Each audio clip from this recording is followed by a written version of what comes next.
Assalamualaikum warahmatullahi wabarakatuh. Anak-anak kelas 5 yang Pak Guru sayangi. Pada kesempatan ini kita akan melanjutkan materi pembelajaran tema 1, subtema 2 tentang manusia dengan lingkungannya. Yang pertama-tama kita bahas dulu pada pembelajaran 1 tentang aktivitas-aktivitas untuk menjaga kesehatan alat gerak.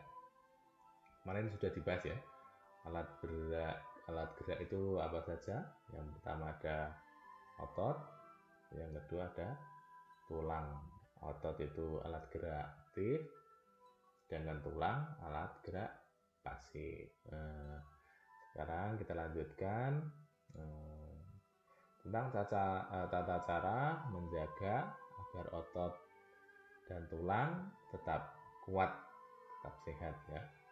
Yang pertama, caranya adalah mengkonsumsi makanan dan minuman yang sehat. Makanan yang sehat. Makanan sehat itu yang seperti apa? Contohnya ini ya, ada susu, ada daging, ada sayur mayur, dan telur. Mengkonsumsi makanan dan minuman yang sehat. Yang kedua adalah menjaga pola makan teratur. Pola makan teratur yang seperti apa? Ya, kalau sarapan itu jam 5 sampai jam 9 pagi waktunya ya. Kalau makan siang jam 12 sampai jam 1 siang. Kalau makan malam jam 7 sampai jam 8 malam atau 2 jam sebelum tidur. Jadi pola makan yang teratur itu cara untuk menjaga kesehatan otot dan tulang. Selanjutnya kita ulas sedikit kembali tentang tata cara mengidentifikasi ide pokok dalam teks. Kemarin sudah dibahas ya. Jadi dalam teks itu ada beberapa paragraf. Setiap paragraf itu ada kalimat utama. Nah, di dalam kalimat utama itu adalah ide pokoknya, ide pokok sebuah teks. Jadi ide pokok itu merupakan inti permasalahan dari sebuah teks. Jadi yang dibahas dalam sebuah teks itu menguraikan ide pokoknya. Misalnya ada teks yang membahas tentang pertumbuhan hewan, ya, ide pokoknya teksnya diuraikan berita dari kapan hewannya melahirkan, terus menyusui sampai bisa makan sendiri, besar. Intinya ide pokoknya yang diceritakan adalah pertumbuhan hewan. Contohnya seperti itu. Jadi sebuah teks biasanya terdiri atas beberapa paragraf. Setiap paragraf memiliki ide pokok yang berbeda-beda. Ya, jadi teks itu ada beberapa paragraf, lebih dari satu paragraf. Setiap paragraf itu yang dibahas berbeda-beda. Ada paragraf pertama misalnya yang dibahas tentang, misalnya tadi yang Pak Guru sampaikan, paragraf pertama misalnya menceritakan proses hewan melahirkan. Paragraf kedua menceritakan tentang proses hewan mulai berjalan dan selanjutnya ya.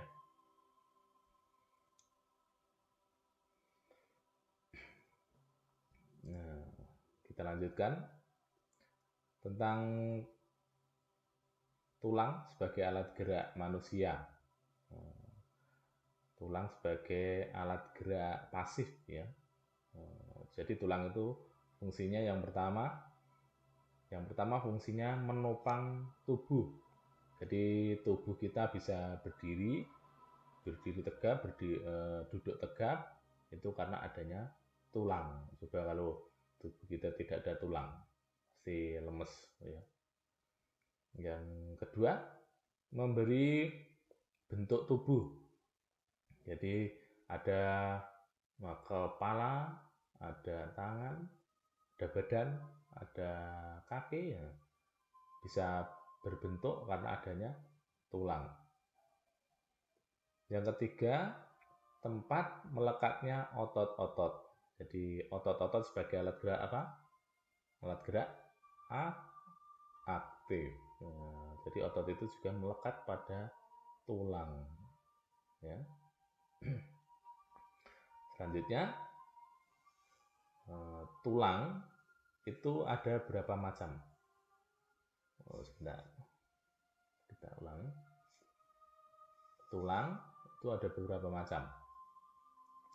Yang pertama berdasarkan bentuknya, bentuk ya. Tulang ada dua, yaitu tulang pipih dan tulang pipa. Kalau tulang pipih itu bentuknya tipis ya. Tulangnya tipis bentuknya. Contohnya di mana? Contohnya ada di tulang telapak tangan dan tulang rusuk. Yang kedua, berdasarkan bentuknya ada tulang pipa. Tulang pipa itu bentuknya seperti tabung ya. Pipa itu loh. Contohnya di tulang paha dan tulang lengan. Itu berdasarkan bentuknya. Sedangkan berdasarkan zat penyusunnya, tulang juga ada dua macam. Yang pertama, tulang rawan. Tulang rawan itu yang sedikit lunak, tidak sekeras tulang biasanya ya. Contohnya di tulang telinga. Telinga itu juga termasuk jenis tulang, tapi tulang rawan. Selanjutnya tulang keras. Tulang keras ini bentuknya keras, biasanya yang bagian kulit tulang bagian luarnya. Ya. Contohnya tulang tengkorak, tulang lengan, dan lain-lainnya. Kita bahas di gambar berikut. Nah, bisa anak-anak lihat contoh gambar ini. Di sini ada gambar pergelangan tangan. Nah, bisa dilihat ini ya. Dari yang paling atas, ini namanya tulang lengan atas. Bentuknya tulang pipa. Ini ya. Ini namanya tulang lengan atas. Coba anak-anak sambil pegang tangannya. Terus yang di bagian bawah, nah ini bagian lengan bawah ya, ada tulang hasta. Tulang hasta itu yang besar, bisa dirasakan di tangan, pergelangan tangan anak-anak. Terus berjejeran dengan tulang pengumpil, ada dua jadi. Yang satu tulang pengumpil agak kecil bentuknya. Ya, dalam tangan. Selanjutnya di bagian bawah, sedikit ke ujung itu, di sini bisa digerak-gerakkan tulang tangan anak-anak. Ini namanya tulang pergelangan tangan. Ya, di sini bagian sambungan.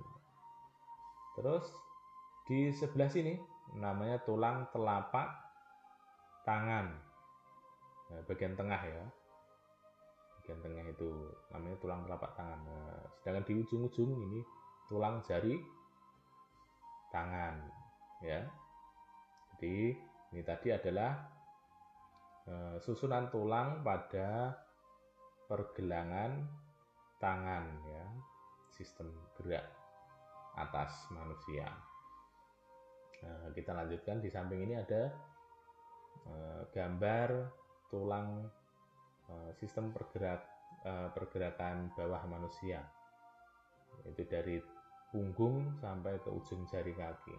Yang paling atas ini namanya tulang punggung. Oke. Nah, ini namanya tulang punggung. Letaknya di mohon maaf, ini di bagian bokong ya. Ini namanya tulang punggung. Bentuknya pipih ini. Nah, lanjut ke sedikit ke bawah, ini namanya tulang paha. Ini bisa dipegang kakinya anak-anak, ini namanya tulang paha ya. Bisa ya. Terus sedikit ke bawah, ini namanya tulang tempurung kaki, dengkul itu ya. Di dengkul itu coba kaki anak-anak diluruskan, ada seperti tulang bulat itu ya. Itu namanya tempurung kaki. Terus bagian bawah ada tulang betis. Tulang betis itu sedikit kecil, letaknya di sebelah samping, agak ke samping ya. Ini namanya tulang betis. Sedangkan yang besar ini namanya tulang kering. Ini namanya tulang kering ya. Ini tulang garis ini. Bahasa Jawa ini garis. Terus ke bawah lagi, ini namanya tulang pergelangan kaki ya. Di mana ini namanya? Di tungkak. Bahasa Jawanya tulang pergelangan kaki. Selanjutnya sini sama, namanya tulang telapak kaki, tengah-tengah itu ya, namanya telapak kaki. Dan di ujung sini namanya tulang jari kaki. Nah ini yang sini ya, ini juga termasuk tulang rawan ini anak-anak. Ini yang putih-putih ini. Ini tulang rawan, namanya rawan sendi ya. Namanya sendi, nanti kita bahas. Ada dalam tubuh manusia ada beberapa macam sendi ya. Ini tulang rawan sendi. Bentuknya sedikit lunak. Kalau lihat hewan yang disembelih itu ya, di bagian sambungannya itu ada semacam seperti daging tapi keras ya, atau tulang tapi lunak ya, itu namanya tulang rawan ini. Kalau sini namanya sendi peluru, ini sendi engsel ya, ini sendi engsel. Nanti kita bahas. Kita lanjutkan. Nah, sekarang kita ulas tentang gambar cerita pada cover. Anak-anak pasti tahu ya, cover itu halaman depan buku, paling depan, paling luar ya. Namanya cover itu tulisan dan gambar yang terdapat di halaman terdepan pada sebuah buku. Jadi gambar cerita pada cover itu harus mewakili isi dari buku tersebut. Jadi bukunya itu mau membahas tentang apa, misalnya buku matematika, nah covernya itu gambarnya ya harus mewakili dari isinya. Misalnya mau membahas matematika tentang penjumlahan pecahan kemarin, jadi di depan itu gambarnya juga penjumlahan pecahan, gambar-gambar angka dan selanjutnya ya. Nah, selanjutnya cover buku harus memenuhi unsur-unsur berikut ini. Di covernya itu yang pertama harus jenis huruf pada judul menarik. Jenis hurufnya harus menarik. Nah, jadi pembacanya supaya berminat membaca. Yang kedua, kalimat penjelas judul singkat dan mudah dipahami. Nah, nanti kita bahas. Jadi ada judul, misalnya judulnya matematika, ada kalimat penjelasnya, matematika yang dibahas tentang apa, misalnya penjumlahan pecahan. Nah, selanjutnya yang ketiga, ada nama penulisnya. Jadi bukunya yang menulis siapa itu ada namanya, nama penulisnya. Yang keempat, identitas penerbit. Pencetak yang mencetak buku itu penerbitnya siapa, misalnya penerbitnya Erlangga atau dan lain-lain ya. Yang kelima, gambar yang menarik dan sesuai isi ya, ada gambar yang misalnya gambar apa, angka-angka, gambar bola-bola angka dan lain-lain. Yang keenam, sinopsis isi buku pada cover belakang, bagian belakang ya, jadi tujuan bukunya ini untuk apa dan selanjutnya. Yang ketujuh, identitas buku pada punggung buku. Misalnya buku matematika untuk kelas 5 SD dan seterusnya ya. Jadi itu unsur-unsur pada cover buku. Kita lanjutkan. Nah, ini contoh cover pada contoh cover ya. Yang pertama di sini ada identitas buku tadi, punggung buku di bagian pojok sisi ya, bagian sisi. Terus ini ada nama penulisnya di sini. Ini cover bagian depan, ini bagian sisi ya. Terus ini bagian belakangnya. Terus ada nama kalimat. Ini ada judul tadi, misalnya judulnya apa ini, buku pena. Terus kalimat penjelas. Ini kalimat penjelasnya buku tentang apa, terus ini gambar covernya apa. Terus ini identitas penerbitnya, nama penerbit, dan apa lagi nih. Ini punggung bukunya, identitas tadi ya.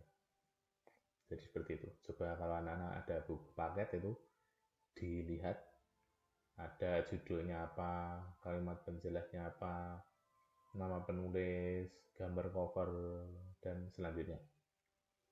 Bisa dipahami ya.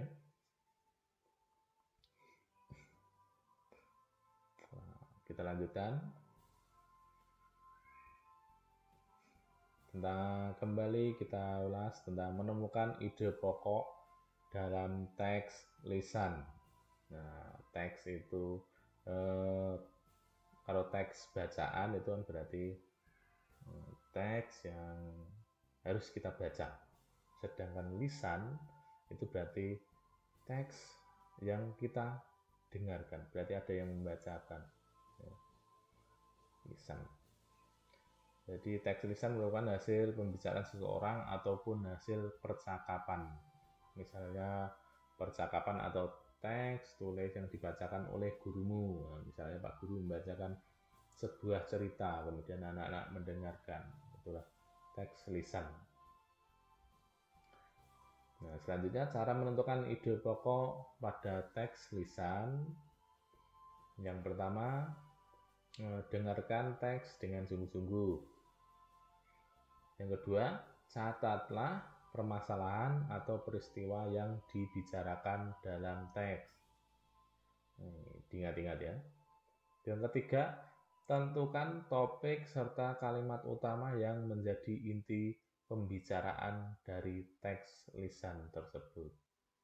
Bisa dipahami ya. Jadi yang pertama harus mendengarkan dengan sungguh-sungguh. Jadi kalau teks bacaan kan mudah, bisa diulas-ulas. Nah, kalau teks lisan berarti kan harus didengarkan dengan sungguh-sungguh. Kita lanjutkan. Karakteristik geografis Indonesia dalam peta. Jadi peta itu apa toh?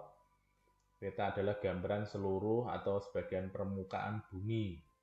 Peta dilukiskan di suatu bidang datar dengan skala tertentu. Nah, anak-anak pasti tahu ya, buku peta itu. Nah, itu adalah gambaran seluruh atau sebagian permukaan bumi. Ada yang seluruh, ada yang cuma sebagian. Misalnya peta yang menggambarkan pulau Jawa, ada yang menggambarkan negara tertentu, negara Indonesia misalnya, dan lain-lain. Itu peta, gambaran seluruh atau sebagian permukaan bumi. Nah, peta itu terdapat atau ada dua macam. Yang pertama namanya peta umum. Peta umum yang menggambarkan suatu daerah secara umum keseluruhan. Ya, jadi semuanya digambarkan. Ada gunung, ada danaunya, ada nama ibu kotanya dan lain-lain. Sedangkan yang kedua adalah peta khusus. Peta khusus itu menggambarkan hal-hal khusus suatu daerah. Misalnya peta yang menggambarkan jumlah penduduk di suatu wilayah. Peta yang menggambarkan jenis ekonomi di suatu wilayah. Peta penyebaran Kalau yang sekarang peta penyebaran COVID-19 ya. Ada yang merah, kuning, ada yang oranye dan selanjutnya ya. Namanya peta khusus yang menggambarkan hal-hal khusus di suatu daerah. Selanjutnya, menunjukkan ide pokok dalam teks percakapan. Teks percakapan termasuk dalam teks lisan. Ya. Ulangi lagi. Berikut hal-hal yang perlu diperhatikan untuk menentukan ide pokok pada teks percakapan. Yang pertama, mendengarkan teks secara keseluruhan. Ya. Jadi dengarkan semuanya, jangan cuma sepotong-sepotong. Nanti bisa salah dalam menentukan ide pokoknya. Yang diceritakan tentang apa toh? Kalau tidak dengarkan semuanya, nanti bisa salah paham. Yang kedua, mencatat informasi penting yang berisi permasalahan atau peristiwa yang terjadi dalam teks. Jadi yang penting-penting itu tentang apa, yang dibahas tentang apa, ada kata-kata kalimat pokok inti ditulis informasi penting. Saya membahas tentang perkembangbiakan hewan, dicatat hewannya apa, terus cara berkembang biaknya apa, informasi penting. Selanjutnya, menentukan topik teks percakapan. Ya, jadi topik teks percakapan ya, yang dibahas, diperbincangkan itu tentang apa. Tadi misalnya mau membahas tentang perkembangbiakan hewan. Ya. Terus menentukan kalimat utama yang menjadi inti permasalahan dari teks percakapan. Terus setelah topiknya didapat, terus ditentukan kalimat utamanya. Topiknya dikembangkan menjadi kalimat utama. Selanjutnya, menentukan ide pokok yang terkandung dalam kalimat utama pada teks percakapan tadi. Jadi kalimat utama itu dengan ide pokok berbeda ya. Kalau kalimat utama itu keseluruhan, terdapat pada misalnya satu paragraf itu ada berapa kalimat ya. Nah, satu kalimat itu diambil, satu yang paling utama namanya kalimat utama. Sedangkan ide pokok adalah intisari dari kalimat utama tadi. Ya, bisa dipahami ya. Selanjutnya,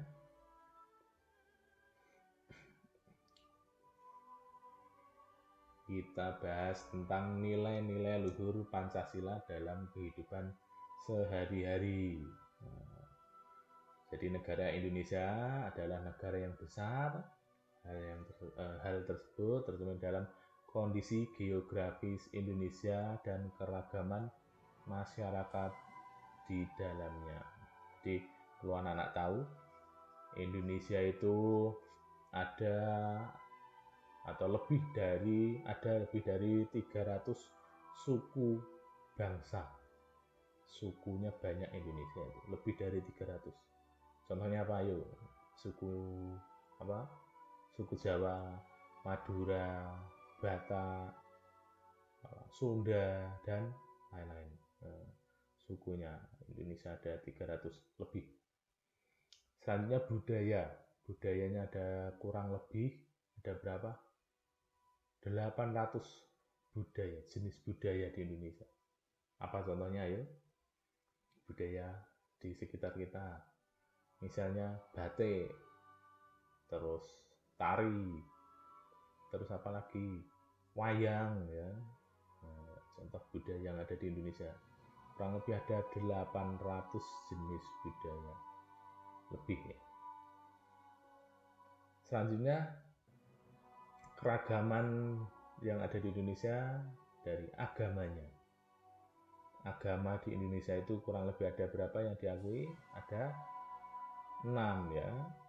Yang pertama agama apa? Islam.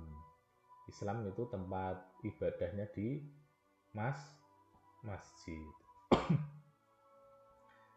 Selanjutnya Protestan. Agama Kristen, Protestan. Itu tempat ibadahnya di gereja. Yang ketiga ada Kristen Katolik, tempat ibadahnya juga di gereja.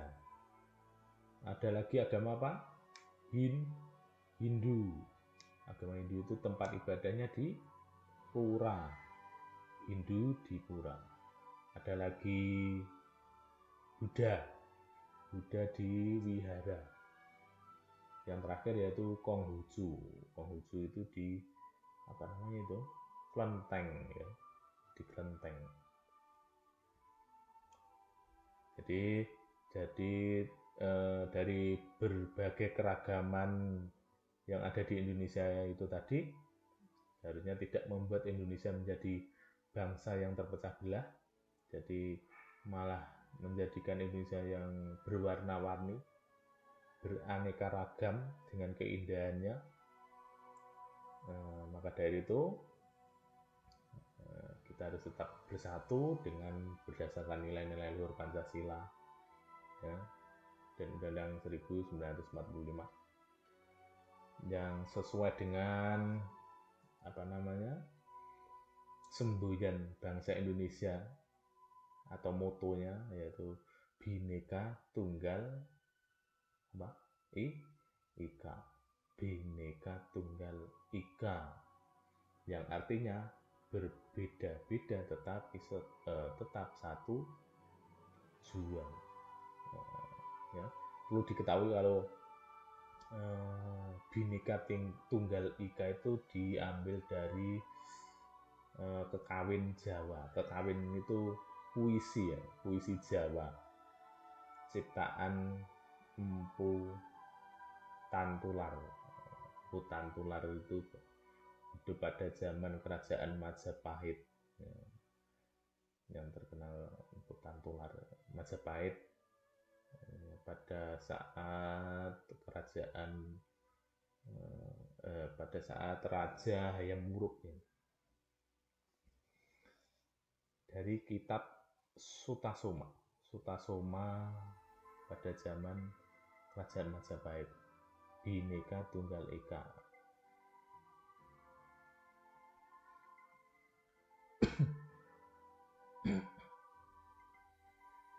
Selanjutnya kita bahas tentang kenampakan alam serta keragaman flora dan fauna di Indonesia.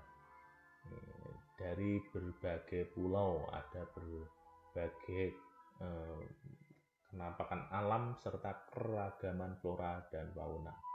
Contohnya Sumatera, Jawa, Kalimantan, dan selanjutnya nanti coba anak-anak baca satu persatu. Penampakan alam serta keragaman flora dan fauna apa saja? Sumatera ada Gunung Leuser, Kerinci, ada Sungai Musi, Asahan, terus memiliki cukup banyak hutan, hujan, dan hutan gambut. Untuk floranya, flora itu apa? Tumbuhan ya. Flora itu tumbuhan, jenisnya ada bungong, ada jumpa, ada kenanga. Terus fauna itu hewan ya, jenis hewan, ada gajah, orangutan, harimau, dan lain-lain. Coba anak-anak baca satu persatu ya.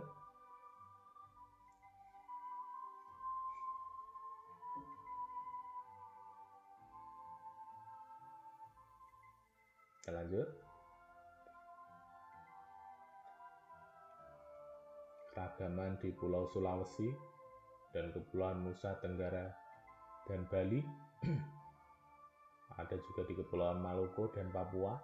Coba anak-anak baca satu persatu.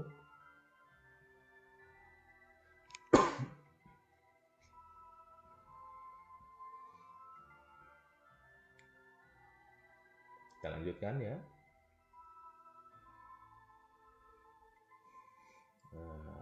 Ini adalah menentukan ide pokok dalam teks lisan. Sudah. Ayo ingat-ingat kembali langkah-langkah menentukan ide pokok pada teks lisan tadi apa saja. Yang pertama, dengarkan teks dengan sungguh-sungguh. Yang kedua apa? Langkah-langkah menentukan ide pokok pada teks lisan. Yang kedua, catatlah permasalahan atau peristiwa apa saja yang sedang dibicarakan dalam teks. Yang ketiga, tentukan kalimat utama dari teks lisan yang kamu dengar. Ingat-ingat ya. Selanjutnya, sikap kepedulian yang sesuai dengan nilai-nilai Pancasila. Ini anak-anak hafal semua ya Pancasila. Jangan sampai lupa. Kelas 5 lupa Pancasila. 1. Ketuhanan yang Maha Esa. 2. Kemanusiaan yang adil dan beradab. 3. Persatuan Indonesia. 4. Kerakyatan yang dipimpin oleh hikmat kebijaksanaan dalam permusyawaratan perwakilan. 5. Keadilan sosial bagi seluruh rakyat Indonesia. Ingat ya. Terus lambang-lambangnya jangan lupa. Sila ke-1 dilambangkan dengan gambar bintang. Sila kedua gambar rantai. Sila ketiga pohon beringin. Sila keempat kepala banteng. Sila kelima padi dan kapas. Jadi sila ke-1 tengah diingat-ingat bintang, terus pojok kanan bawah rantai muter ke atas ke kiri ya, diingat-ingat. Kita bahas Pancasila merupakan pedoman hidup bangsa Indonesia, pedoman hidup ya. Dengan berpegang teguh pada nilai-nilai Pancasila, maka akan terwujud masyarakat Indonesia yang damai dan sejahtera. Nah, nilai-nilai yang terkandung pada Pancasila yang pertama dari sila pertama adalah tentang hubungan masyarakat Indonesia dengan Tuhan Yang Maha Esa. Ya, sila pertama. Sila kedua, ketuhanan Yang Maha Esa ya. Nilai-nilainya yaitu hubungan masyarakat Indonesia dengan Tuhan Yang Maha Esa. Yang kedua, kemanusiaan yang adil dan beradab adalah hubungan antar manusia merupakan hubungan yang sama derajatnya. Ya. Yang ketiga, persatuan Indonesia, nilai-nilainya, nilai kebangsaan dalam masyarakat Indonesia yang bersatu. Yang keempat, yaitu musyawarah untuk mencapai mufakat dalam menyelesaikan masalah yang ada. Yang kelima, setiap warga negara perlu berupaya mewujudkan keadilan sosial dalam masyarakat. Ingat-ingat ya. Kita lanjutkan. Nah, kita ulas lagi tentang jenis-jenis otot manusia dan fungsinya. Jadi otot merupakan alat gerak aktif ya pada manusia. Otot ini terdapat di hampir seluruh tubuh manusia. Saat otot bekerja, otot akan melakukan kontraksi dengan cara memanjang dan memendek. Jadi untuk menggerakkan tulang tadi, otot ya. Otot itu ada 3 jenisnya. Yang pertama otot polos. Otot polos itu apa? Otot polos itu terletak pada dinding organ dalam manusia. Jadi otot polos ini bergerak secara otomatis atau digerakkan oleh syaraf otonom, tidak bisa digerakkan sesuai keinginan kita ya. Jadi geraknya otomatis. Misalnya terletak pada pembuluh darah dan dinding saluran pencernaan.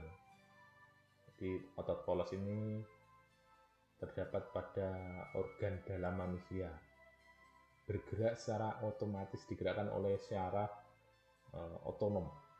Jadi bergerak sesuai kebutuhan tubuh. Misalnya tubuh membutuhkan asupan kalori, tenaga, otot polos ini merespon, bergerak, menggerakkan organ pencernaan, memproduksi tenaga, dan kemudian disalurkan ke seluruh tubuh. Yang kedua ada otot jantung. Otot jantung ya. Otot jantung ini otot khusus juga yang terus-menerus bergerak otomatis ya. Jadi jantung terus bergerak sampai dari kita lahir sampai akhir hayat ya, bergerak terus otomatis. Yang ketiga adalah otot lurik. Nah ini otot lurik itu terletak pada atau menempel pada tulang-tulang yang menggerakkan tubuh ini ya. Jadi otot tangan dan lain-lain itu bisa bergerak karena adanya otot lurik.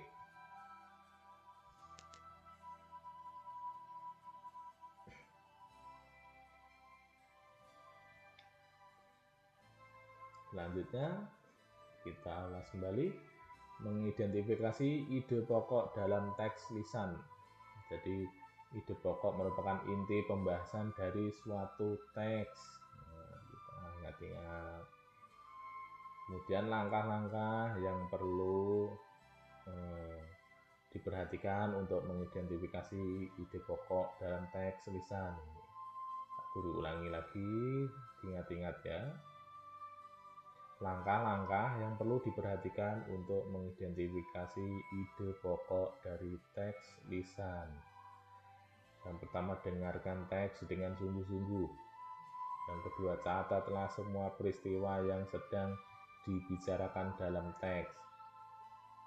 Kemudian, tentukan topik serta kalimat utama yang menjadi inti dari teks lisan. Yang ketiga, tentukan ide pokok dari teks lisan berdasarkan kalimat utama yang telah ditentukan. Yang terakhir, tulislah setiap ide pokok dari teks yang didengar ke dalam tabel. Ini tugas nanti.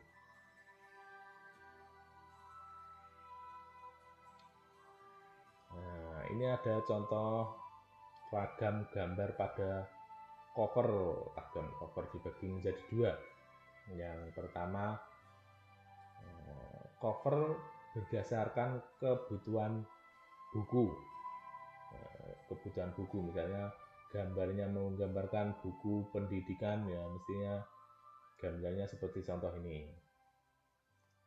Tentang misalnya matematika ya pasti ada apa yang dibahas tentang anak-anak yang sedang belajar, terus tentang angka-angka atau tentang alat peraga, dan selanjutnya. Misalnya bukunya untuk kebutuhan memasak, buku resep ya, pasti covernya ada gambar makanan yang ada di dalam resep ya. Misalnya membuat apa ini, nasi goreng misalnya. Selanjutnya misalnya buku cerita menceritakan tentang kebudayaan suatu daerah, mesti gambari ya gambar kebudayaannya apa. Misalnya seni tari kecak di Bali, mesti gambari orang sedang menari menggunakan atribut lengkapnya. Selanjutnya, cover berdasarkan tampilan atau desain. Ini biasanya bebas ya, tidak harus sesuai dengan isinya. Ya harus sesuai tapi tidak langsung menggambarkan gambar isinya. Misalnya ini cover buku, judul buku, dan isi bukunya tentang apa, manajemen pemasaran. Ini tidak ada gambarnya, tapi intinya juga ini kata-katanya juga tampilannya menggambarkan apa yang di dalamnya. Tidak ada lagi malah yang covernya penuh dengan gambar, full gambar.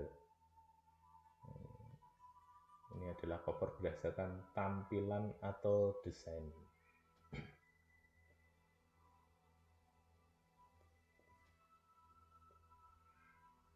Nah, menceritakan kembali isi teks berdasarkan ide pokok. Jadi setelah anak-anak tadi menyimak dari sebuah percakapan apa yang diperbincangkan, dicatat sesuai tata cara tadi, lalu kemudian anak bisa menceritakan kembali dengan bahasa anak-anak sendiri, tapi isinya sama, sesuai dengan apa yang didengar tadi, ya.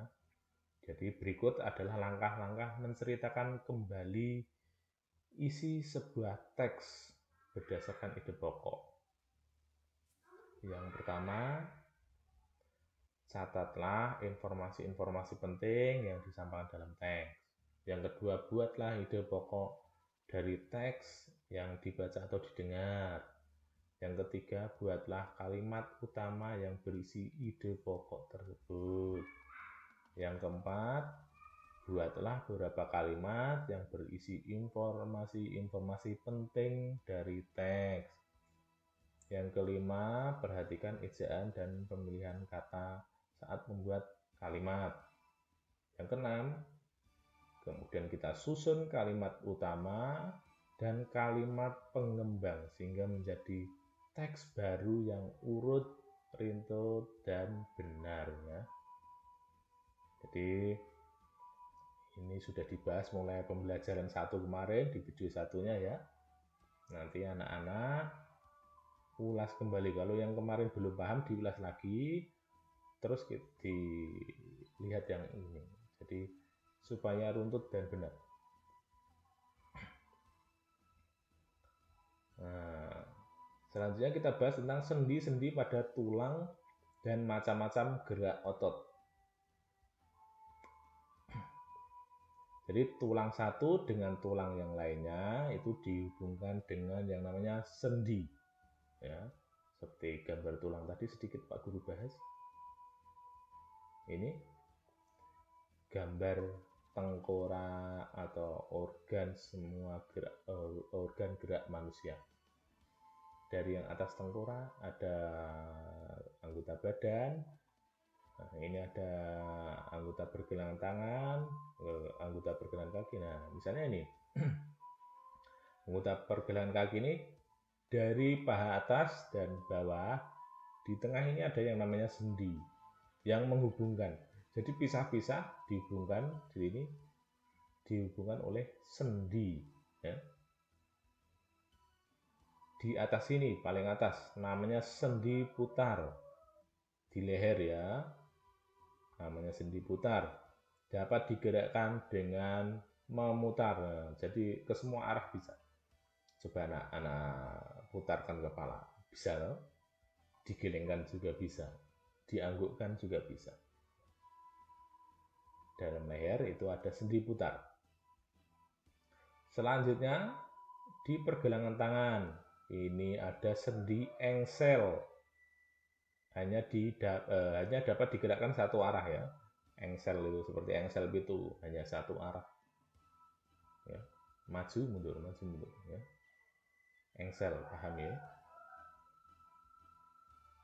Terus ada sendi peluru. Sendi peluru ini dapat digerakkan ke segala arah di pinggul, ya, yang pada kaki, paha atas dan pinggul. Di sini letaknya di mohon maaf, di bokong, ya. Nah, ini sendi peluru. Terus sendi pelana itu seperti di yang tulang lengan ke pergelangan tangan itu. dapat digerakkan kedua arah. Jadi mundur ke tengah, maju ke tengah, mundur. Beda dengan sendi engsel ya. Sendi engsel itu biasanya maju mundur. Kalau ini bisa mundur, bisa maju ya, kedua arah. Selanjutnya sendi geser.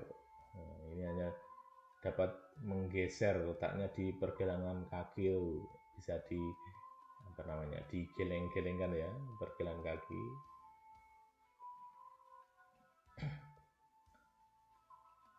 Selanjutnya macam-macam gerak otot pada manusia. Yang pertama ada gerak menekuk atau meluruskan. Gerak ini dilakukan pada bagian sendi engsel dan pelana. Contoh gerak lutut, siku, ruas-ruas jari tangan. Menekuk dan meluruskan. Bisa ya, sendi engsel. Coba anak-anak, jari tangannya menggenggam, terus buka, menggenggam, membuka. Nah, itu sendi engsel ya. Menekuk dan meluruskan. Bisa dipahami. Jari tangannya juga. Tutup, genggam, buka, genggam, buka. Nah, gerakannya menekuk dan melurus. Menekuk dan meluruskan. Sendi engsel ya. Terus gerak otot yang kedua, menurunkan atau menekan ke bawah. Ini gerakan menggunakan bagian tubuh, contohnya mengentakkan kaki dan menekan benda menggunakan tangan. Contohnya kita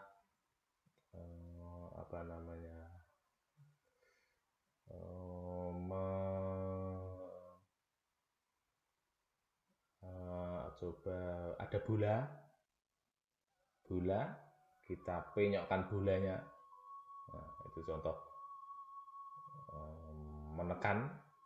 Terus ada lagi menghentakkan kaki, coba menginjak tanah dengan keras, gedruk nesikil, menghentakkan kaki itu. Terus